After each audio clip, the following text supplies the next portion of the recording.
Unforgettable. That's who you are. Hey everyone, this is Steve Black with Let's Talk Referrals, and welcome back to my podcast. So yes, unforgettable. How would you like to leave a room and people start talking about you in a way that is not only flattering, but where they wished you had never left, as opposed to wishing you had left, of course. And that is what we're going to talk about today. How to be unforgettable in a positive way. It's not as difficult as you think. It might take a little bit of practice and maybe even a little bit of refocusing and possibly a little bit of bravado, if you like. But it's definitely possible. And if you had the choice between listening or hearing statistical information on a certain subject or a story that described that same subject in a colourful way, which would you choose? Now, if you're like most people, you'll choose a story, right? People love to hear stories. We're wired that way. And if you have the added skill of being able to tell stories, people will remember you. There are people who have a natural ability to tell stories. I know that. You can probably think of some right now, and it seems like they were born with this skill. But unfortunately, many people feel as though they cannot tell stories because they don't or they weren't born with this skill set, and it's simply not true. It's just going to take a little bit of practice, which means learning how to tell stories, looking at seminars, workbooks, ebooks, courses. I've got a little free course out right now. Telling stories. You can check it out at letstalkreferrals.com. But it is going to take a little bit of practice and maybe a little bit of education. And you've got to learn how to tell stories so you can actually get better at telling stories. And I think the best way to actually learn is just do it. Right? Actually tell stories. Dale Carnegie wrote the book How to Win Friends and Influence People. He wrote this in 1936 while the Great Depression was still underway. And it still continues to sell many copies to this day. In the book, one of the foundations is to become genuinely interested in other people. Ask questions about them related to their interests. Look for information or other items on their behalf that shows you've taken an interest in them. They will appreciate you for this and remember you. Now, getting interested in other people is another way to actually become unforgettable. And you do this with enough people, you'll have a following, right? You'll have a lot of people that enjoy having you around. Now, if you want to learn how to be unforgettable, follow people who already are. Right? We can read stories and profiles of famous people who you would like to emulate. And while you don't want to be exactly like them, you probably want to take after what they did, as long as it fits in with your personality, right? And you're comfortable repeating their steps.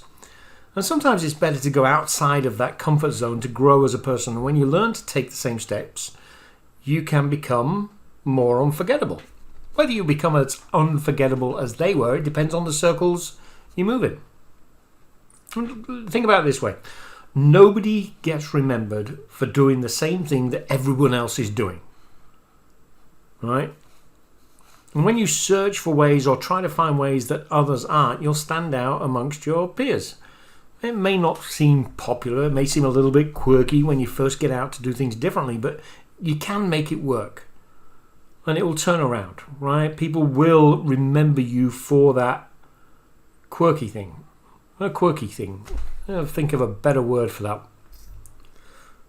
Let's face it, over time, people will remember you as being innovative and will welcome your ideas as they will see them as possible solutions, no matter how quirky you are, right? You probably always hear the advice about thinking outside the box. Do you ever hear about actually how to think outside of the box?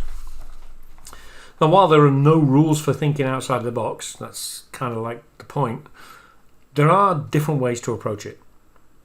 For example, when you are confronted with a problem, you can look at how others dealt with that problem and then try an alternative approach to see if you can come up with a different or another solution to the problem. It reminds me of a story I heard about a person who was trying to get tickets for a concert. And they came up short when trying to get them in the northeast of the United States for a concert over on the East Coast. And instead of giving up, he actually called up Ticketmaster locations in California that were just opening their locations. And this person was able to get tickets for the concert on the East Coast because of the earlier time zone in California, whereas all the other ones in the East Coast had sold out earlier on because they'd been open for quite a few hours.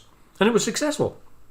And it's a great example of how thinking outside the box can help you achieve results that you wouldn't have done normally. I bet this person's friends found him to be very, very unforgettable when he got those tickets. Most people would probably have accepted that there were no more tickets. There's another way to be unforgettable, where you could use, say, theatrics, antiques, and I don't mean old things, I mean antics. There is one person in every crowd that seems to gain attention by being a little bit overly theatrical. And sometimes it can be very, very annoying, right?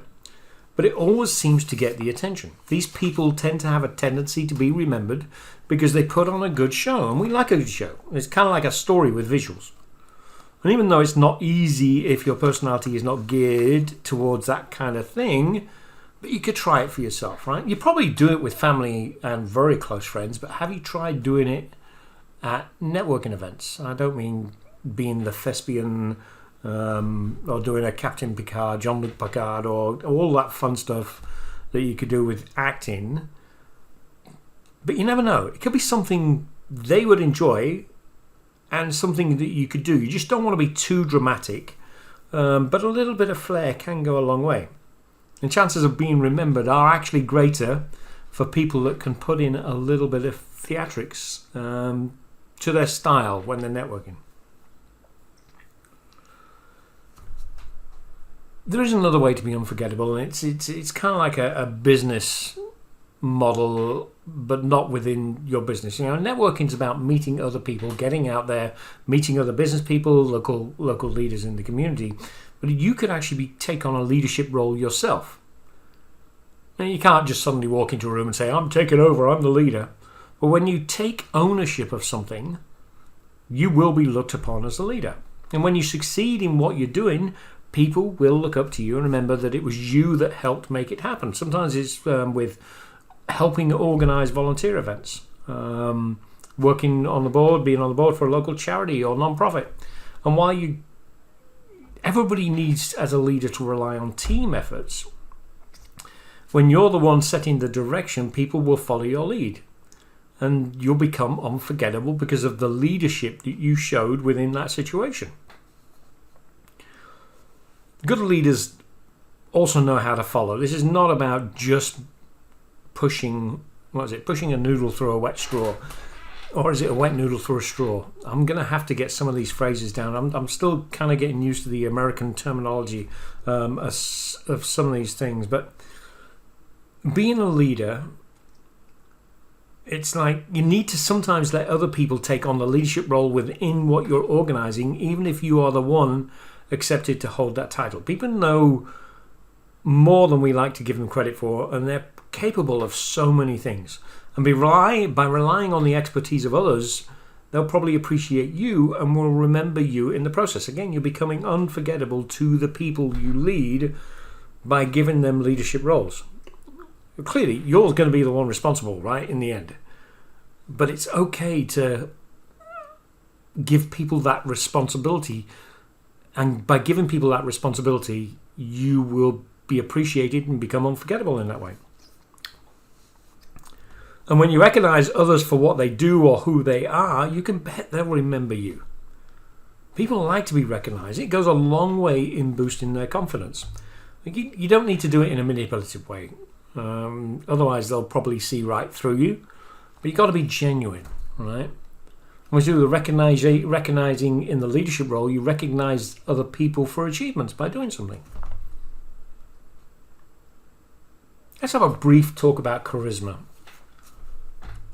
Charisma is the act of setting yourself apart from others or being set apart somehow. And many associate charisma as a positive aspect, it can also be used in a negative manner. There are many notorious leaders in history that are attributed to having charisma. But when used for positive purposes, charisma can help you become unforgettable. Charisma is not good or evil. It's how it's used that makes a difference. Now, if you're looking to be more charismatic, and I'm going to throw it in there, intend to use it for good purposes, then you should start by following people who are also charismatic. You can pay special attention to how they act and their mannerisms. Try to be subtle. You don't want to appear like a stalker or you're latching onto them. One of the great ways is like when we go networking, and it's kind of off the charisma thing, but not so much. It's like feeling positive when you go to a networking event. If you act and feel positive, even if you're nervous, people want to be around other positive people. People want to be with people that are outgoing and positive, right? So if you can feel, the positivity and the charisma, if you can keep that mental picture of being positive when you're networking, you're going out and you're meeting people, you will transform into that person.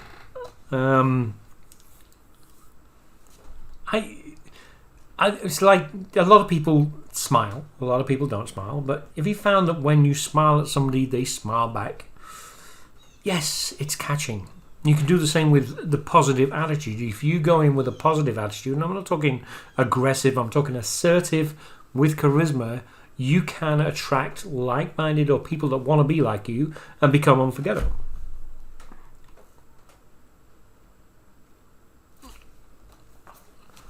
One final thing to be unforgettable, I'm going to talk about the way you look. And I don't mean superficial looks. I'm talking about looking presentable, right?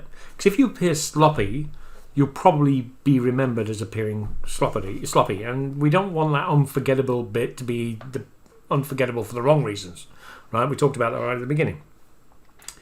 So this appearing sloppy is probably not the kind of attention you really want. So whenever you go out in public, whether it's for meetings, networking, casual encounters, be presentable. There's an advert I saw on TV a long time ago. And it was for a detergent where this guy was sat at a restaurant table with this young lady. It was obviously a date for the first time, and his t-shirt was all wrinkled up around the collar. I'm thinking, that's not a great impression on a first date. I mean, I'll be honest with you, I wouldn't wear a t-shirt on a first date or a second date or probably ever. But it's all about being presentable, right? You want to be remembered for the right things. Being presentable, let me go back a step. It's okay to dress appropriate for different situations. For example, if you're going to go down to the beach, you don't need to be wearing a suit, right? If you go into the opera, you really shouldn't be wearing flip-flops and beach shorts, right? We've got this mentality of being presentable. There's nothing wrong with being a little bit different to everybody else, but we've got to be presentable. We've got to look the part. Because if you're jogging, you don't wear a business suit. You're wearing the appropriate gear while you're exercising. And when you're hanging out with your friends, you don't have to be overly presentable, but you also don't want to be sloppy even among your friends, because they'll have an opinion about you as well, and you'll never know when they will be put in the situation of having to send you a referral or recommend you. They'll be less likely to do so if they feel you're sloppy. Now, for most situations, you want to give your best presentation. You keep it clean, you put it on presentable clothing. Let's go to networking exclusively for this part of presentable, right? If you're a financial advisor, I don't think it's appropriate for you to turn up at a networking event wearing painter's overalls, right? It's not going to be important to me that you've just been painting your house or not, right? It's about dressing for the event, dressing appropriately for what you're going to be doing at that time. However, if you were a painter by profession, I'm not knocking any profession at all, I wouldn't expect you to go to a networking in a business suit, but it'd be nice to see you in kind of trousers and a polo shirt. So you're looking presentable, also not going in your painter's overalls. I know networking events don't always happen at the right time and depends on what you've got going on, but that's about planning and time management. That's not about how you look and how presentable you are. For most situations, you want to look the part for whatever you're doing.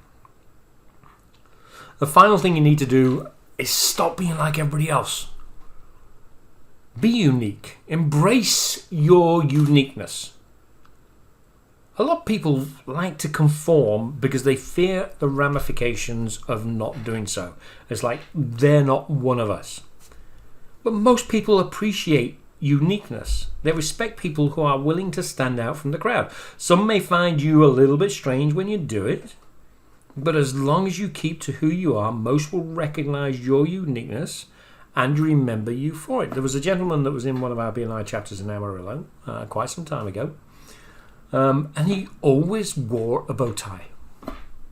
Always wore a bow tie. I'm not going to mention him by name, but if he's listening to this podcast, reach out to me, and if you want me to name him, I will name him. But he always wore a bow tie, and that was being unique. That was standing out. That is about how you can differentiate yourself from everybody else in the room. It's important that you don't try to be unique just for the sake of being unique. It'll probably come off as being a little bit phony and doing something that you and others find uncomfortable. There are reasons and ways to think outside the box. There's ways to be unique without going outside of your own personality and being somebody who you're not. Here's the deal. Networking, theoretically, is for everybody. Not everybody wants to network. Not everybody wants to get out there and meet other people. But everybody probably could benefit from some form of networking. Now, as a small business owner myself, and lots of the small business owners I know, networking is going to be a part of life for how we build our businesses, build relationships, get to know each other. And I think being unforgettable for whatever reason will help you speed that process along just a little bit. You've still got to be ethical, honest. You've still got to do what you say you're going to do. But being unforgettable for the right reasons will be a great way for you to improve your networking skills, improve the speed in which you build relationships with people that will help you scale your business. Okay, that's what I've got for you this week. Being unforgettable. Is there a way that you like to be unforgettable? What do you do to stand out from everybody else? Let me know. Send me a message. This is Steve Black with Let's Talk Referrals. Thanks very much for listening to my podcast. You can find me at letstalkreferrals.com. You can check me out on YouTube at Let's Talk Referrals or on Facebook at Let's Talk Referrals. Thanks for listening.